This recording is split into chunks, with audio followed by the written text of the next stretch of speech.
ప్రభు పేరిట అందరికీ praise lord. కీర్తనలు 34 అధ్యాయం 13వ వచనం 14వ వచనం. చెడ్డ మాటలు పలుకకుండా నీ నాలుకను, కపటమైన మాటలు పలుకకుండా నీ పెదవులను కాచుకొనుము. కీడు చేయటం మాని మేలు చేయము. సమాధానము వెతికి దాన్ని వెంటాడుము. చెడ్డ మాటలు పలకకూడదు. దేవునికి అయిష్టమైన మాటలు మన నోటంట రాకూడదు. ఎందుకంటే దేవునికి భయపడాలి. భయపడి నోరుని అదుపులో ఉంచుకోవాలా, నాలుగుని అదుపులో ఉంచుకోవాలా.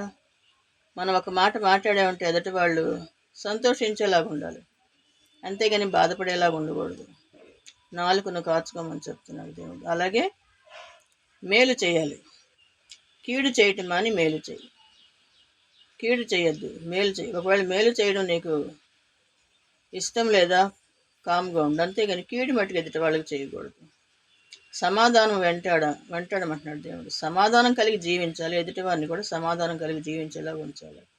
అంతేగాని అలజడి, కోపం, ద్వేషం ఇవన్నీ కూడా మన హృదయంలో ఉండకూడదు. దేవునికి ఇష్టంగా మనం జీవించినప్పుడు మన మాట అంతా కూడా ఎదుటివారికి ఎంతో సంతోషంగా ఉంటుంది. కాబట్టి మనం అలాగ నడుచుకోవటం అనేది చాలా మంచిది. దేవుని కృప అందరికీ తోడుగా ఉండును గాక. ఆమేన్.